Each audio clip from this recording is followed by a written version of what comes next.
So hello students and parents, आप लोग देख सकते हैं कि 2024 का जब से नीट का रिजल्ट आया तब से हालत बहुत ख़राब है। ना केवल स्टूडेंट्स की बल्कि फैकल्टीज़ के लिए भी चीज़ें बहुत ज़्यादा मुश्किल होती जा रही हैं, क्योंकि स्टूडेंट्स को टैकल करना, उनकी प्रॉब्लम्स को समझना, मैं नहीं समझता कि कोई भी फैकल्टी भी ऐसी होगी जो जब से रिजल्ट आया तब से चैन की से बैठ पाए हो एक बारी के लिए। मैं आपको इसका सॉल्यूशन बताने की कोशिश करता हूँ इस फाइनल वीडियो में कि हम अपने एंड से क्या कर सकते हैं। आप खुद देखो, ऐसे ऐसे बच्चों का कॉल आ रहा है कि 690 प्लस नंबर है, 690 प्लस नंबर होने के बावजूद 4000 5000 में उनकी रैंक लाई कर रही है। अब ऐसी सिचुएशन में आप क्या करोगे? मैंने पहले ही कहा, ये स्कैम ही है, किसी भी हालत में स्कैम है, क्योंकि पेपर इतना भी इजी नहीं हो रखा कि बिल्कुल ही कोई भी आके निपटा दे 720 में 720 ले आए। पेपर का अपना एक टेम्परामेंट होता है, पेपर में बहुत सारे मैटर करते हैं कि अच्छा बच्चा भी एक आध दो मार्क्स तो छोड़ के आता है। रेयरेस्ट ऑफ द रेयर, चलो हम बोल लें कि यार 2 4 5 बच्चे ऐसे जिनके 720 में 720 आ गए। अब हमें 720 दिख रहे, 67 बच्चे 720 ला रहे, 719 18 पता नहीं क्या क्या चक्करवाही चल रही है, उसके बारे में मैंने वीडियो पहले ही बना दिया। मैं सिर्फ अभी ये बोलना चाह रहा हूँ आप लोगों को कि अभी हम लास्ट टाइम पे क्या कर सकते हैं, यानी कि जो स्टूडेंट्स जो सीरियसली जिनको फील हो रहा है कि यार हमसे प्रॉब्लम हो गई, यार बहुत ज़्यादा प्रॉब्लम हो गई, हम 650 मार्क्स लाने के बावजूद भी हम रिक्वायर्ड सीट या रिक्वायर्ड कॉलेज हमें नहीं मिल पा रहा है। इतना अच्छा 630 640 नंबर लाने के बावजूद, जो कि पिछले में अच्छे कॉलेज मिल जाते थे, इस बार कुछ नहीं मिल रहा, हम क्या करें? तो मैं एक अल्टीमेट सॉल्यूशन बताने की कोशिश कर रहा हूँ। जो सोशल मीडिया इन्फ्लुएंसर्स है तुम्हारे, जिन सोशल मीडिया, मैंने अभी एक बड़ी चौंकाने वाली बात देखी मैंने कि यार जितने एजुकेशनल इन्फ्लुएंसर्स थे, जो कि मैं देखता था, क्योंकि मैं तो कोई बहुत बड़ा मेरा एजुकेशनल चैनल नहीं है, मैं भले वीडियो लेक्चर्स बनाता हूँ। अब सबसे बड़ी प्रॉब्लम क्या रही है ना, नीट के बच्चों को 2025 की तैयारी करा था मैं, मेरी रोज क्लासेस चलती थी। अब लाइव क्लास को मैंने पोस्टपोन कर दिया इस चक्कर में, इसलिए पोस्टपोन कर दिया कि भाई बच्चों को मैं क्या मुंह दिखाऊँ। क्योंकि जिस बच्चों को मैं कह रहा हूँ कि 180 में से 180 तेरे आ जाएंगे, मेरे से पढ़ ले, यानी कि मैं लाइव क्लासेस ले रहा हूँ, अब वो बच्चा मेरे से पूछ रहा है कि मैं कर क्या लूँगा, 180 का मैं 720 आके क्या कर लूँगा, एम्स दिल्ली मुझे तब भी नहीं मिलने वाला। तो ऐसी सिचुएशन में ये बात सिर्फ इतनी सी नहीं है कि अभी का हो जाएगा, पूरा परीक्षा की व्यवस्था से ही इंसान का दिमाग हट जाएगा पूरा का पूरा। बच्चा फिर समझ जाएगा कि मुझे किस तरह के काम करने, क्योंकि ये मेहनत वाला काम था। डॉक्टरी की तैयारी जो बच्चा कर रहा था वो बहुत मेहनत लगा के कर रहा था, ऐसे बच्चे अगर पहुंचते तो समाज के लिए बहुत भला होने वाला था। लेकिन अगर ये बच्चा नाराज हो गया इस बार वाला, जो कि इतनी मेहनत कर रहा है, उसके बावजूद अगर उसे रिक्वायर्ड रिजल्ट नहीं मिल पाए, यानी अपनी मेहनत करने के बावजूद भी उसको रिजल्ट नहीं मिल पाए, यकीन मानो पूरी व्यवस्था से उसका सारा विश्वास उठ जाने वाला है। और ये छोटी मोटी बात नहीं है। आप खुद सोचो कि अगर चीटिंग के थ्रू कोई बच्चा पहुंच रहा है, डॉक्टर बन जा रहा है, तो सोचो कि वो क्या ही इलाज करेगा और क्या ही फिर जनता बच पाएगी। तो इसीलिए सीधे समाज को इम्पैक्ट करने वाली बात है। सिर्फ ये इतनी सी बात नहीं कि कोई फेल हो गया पास हो गया, ये पूरे समाज के फेल और पास होने वाली बात है। इसलिए जो भी तुम्हारे इन्फ्लुएंसर, जिनसे भी तुम इन्फ्लुएंस्ड होते थे आज तक, मैंने थंबनेल में भी लगा रखा है, जितने भी इन्फ्लुएंसर्स को तुम जानते हो उनको टैग करो। अगर वो इस कंडीशन को आज समझ नहीं पा रहे, अगर वो तुम्हारी सिचुएशन को समझ नहीं पा रहे, तो मैं नहीं समझता कि उन्होंने कुछ भी ऐसा काम किया जो कि सोसाइटी को इम्पैक्ट कर सके।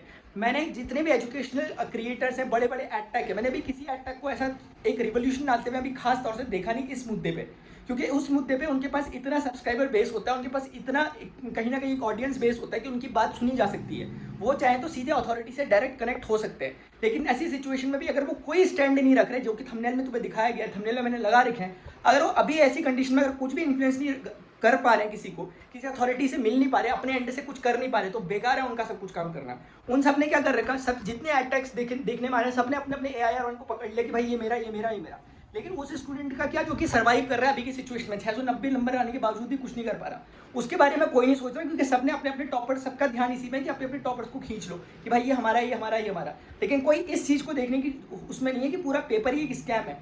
क्योंकि शुरुआत से अगर तुम देखने पे आओ, पेपर में फॉर्मेलिटी तो ऐसे करवाता है NTA, जैसे कि भाई स्विस बैंक में तुम्हारा खाता खुल रहा हो, कि इतने तरह के 3600 तरह के तुमसे डॉक्यूमेंट मांगे जाते हैं, पता नहीं डॉक्यूमेंट भरते भरते बच्चा 10-20 दिन लगा देता है। उसके बाद फिर एग्जामिनेशन हॉल में बुलाते हैं, मई के महीने में बच्चा पेपर देने जा रहा है, 5 मई के दिन, इतनी भयंकर गर्मी में कोई व्यवस्था नहीं होती, गर्मी में पसीने छूट रहे थे, बच्चे के खिड़की से धूप आ रही होती है सर के ऊपर, उसके बावजूद तो 720 नंबर का भी पेपर होता है, सर करता है। फिर पता चलता है कि भाई हिंदी मीडियम वाले बच्चों को इंग्लिश का पेपर दे दिया, फिर लाई एक नया स्कैम। फिर उसके बाद आगे चलते हैं, अब बोलते हैं कि इनको हमें ग्रेस देना था। मुझे तो लगता है ये भी एक चाल थी, ये 40 ली थी ताकि इसको डिफेंड किया जा सके बाद में कि हमने ग्रेस इसलिए दिया था। तो शुरुआत से ही, क्योंकि यार ऐसा हो कैसे सकता है कि कोई बच्चा बोल रहा है कि मेरा पेपर मुझे हिंदी मीडियम में चाहिए, उसको इंग्लिश का पेपर मिल रहा है, कोई छोटी मोटी बात नहीं है।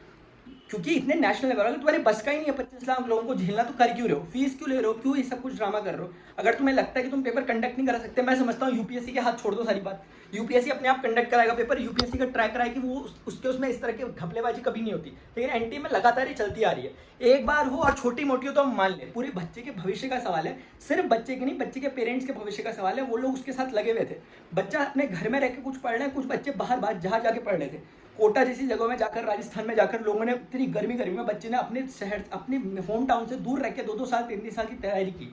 उसके बावजूद उसको रिजल्ट में ये सुनने को मिल रहा है। और आम इंसान करेगा क्या? खुद ही सोचो कि जैसे तुम ही लोग हो, मैं ही लोग हूँ, हम लोग कर क्या सकते हैं इससे ज़्यादा?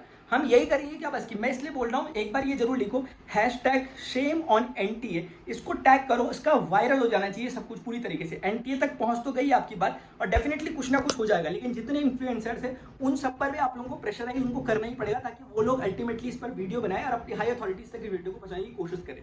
यार जो कुछ मैं कह सकता हूँ मैं अपने एंड से कोशिश कर रहा हूँ, लेकिन मुझे नहीं लगता कि मेरी ये कोशिश इतनी कामयाब हो पाएगी आपके बिना। तो कोशिश करो कि ज़्यादा से ज़्यादा चीज़ों को शेयर करो, ज़्यादा से ज़्यादा #shame और NT को शेयर करो, इस वीडियो को पहुंचाओ। मैंने ऑलरेडी बता दिया कि क्या क्या वो लूप होल्स हैं जिसके कारण मैं ये बातें बोल पा रहा हूँ। ये हवा में नहीं बोली जा रही बातें, बहुत सारे ऐसे पॉइंट्स हैं जो मैंने डिस्कस करे ऑलरेडी वीडियो में। इस वीडियो को बनाने का पर्पस सिर्फ इतना ही है कि आप अवेयरनेस फैलाओ जैसे था, क्योंकि एक दो दिन अगर हो गए ना, मामला अगर ठंडे बस्ते में चलेगा, तुम चाह के भी कुछ नहीं कर सकते, क्योंकि अकेला चना कभी भाड़ नहीं फोड़ सकता, ध्यान रखना। अकेला तुम कुछ कर ही नहीं सकते, मैं अकेला नहीं कर सकता। लेकिन अगर एक मेजोरिटी आ जाए ना, एक तरह का फ्लड आ जाए, तो फिर उन्हें करना ही पड़ेगा। मैं सीधी सी बात बोल रहा हूँ, एंटी को कुछ भी नहीं हो सकता भाई। जो आपकी अथॉरिटी है, हाई अथॉरिटीज है, जो आपके डायरेक्टर्स है, उनको बोलो कि एक बार सामने आकर के प्रेस कॉन्फ्रेंस कर लें, जितने लोगों के क्वेश्चन से एक रेफरेंडम कर लें, जनमत संग्रह करवा लें, उससे सारे क्वेश्चन को ले लें और उन सारे क्वेश्चन का रिप्लाई कर लें, अगर सही बात है तो। लेकिन अगर सही बात नहीं है तो ये चल क्या रही है? कैसी डेमोक्रेसी चल रही है यहाँ पर? क्या हम 17 साल के बच्चे हैं और हम 18 साल के नीवे हम वोट नहीं दे सकते, इसका मतलब हमारी बात नहीं सुनी जाएगी? क्या ये यहाँ पर चल रहा है? तो मुझे नहीं लगता मुझे ज़्यादा कुछ बोलना चाहिए। अब आप खुद समझदार हो, आपको क्या क्या करना है। सिर्फ इतना ही जो कर सकते हो उसको जी जान लगा के करो, हल्के मत करो। और जो भी ऐसे लोग इस वीडियो को भी देख रहे हैं जिनका कोई लेना देना नहीं है नीट से, जिनका कोई परिवार वाला नहीं है, जिन्होंने खुद नहीं देखा, फिर भी प्लीज़ आपसे मैं रिक्वेस्ट करता हूँ कि ये स्टूडेंट की लाइफ का सवाल है, और ये वही स्टूडेंट हैं जो फ्यूचर में, ये वही एस्पिरेंट्स फ्यूचर में आके डॉक्टर बनेंगे और हम जैसे समाज के लोगों की सेवा करने वाले हैं। तो ये कोई ऐसा नहीं बोल रहे कि हमें भीख दे दो यार तुम। इन्होंने जो मेहनत की है उसका रिजल्ट मांग रहे हैं, और ये चाह रहे हैं कि मुझे ये समझ नहीं आ रहा है कि जो नीट का पेपर हुआ है ना, ये इसमें और ड्रीम्स 11 में टीम बनाने में भाई फर्क क्या रह गया? क्योंकि वहां पे तुम टीम कितनी भी अच्छी बना लो, जीतते तुम हो ही नहीं, कभी हारोगे ही तुम, क्योंकि एक टीम ऑलरेडी बन चुकी होती है।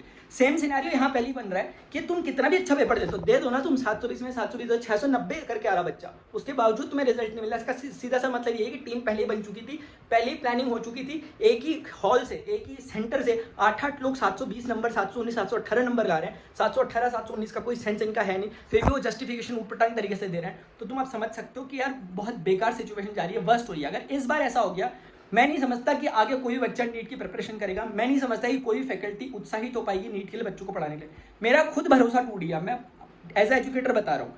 फिजिक्स पढ़ाने से मेरा भरोसा टूट गया नीट के लिए। मैं सोच रहा हूँ कुछ और देख लूँ भाई, दूसरी तीसरी चीज़ें देख लूँ, पढ़ाने लिखाने का काम छोड़ देता हूँ। क्योंकि बच्चे को क्या बोल के मैं पढ़ाऊंगा, उसे किस तरह का मोटिवेशन में दूंगा उसे, क्योंकि ये सारी बातें हवा में आ चुकी है। बाय।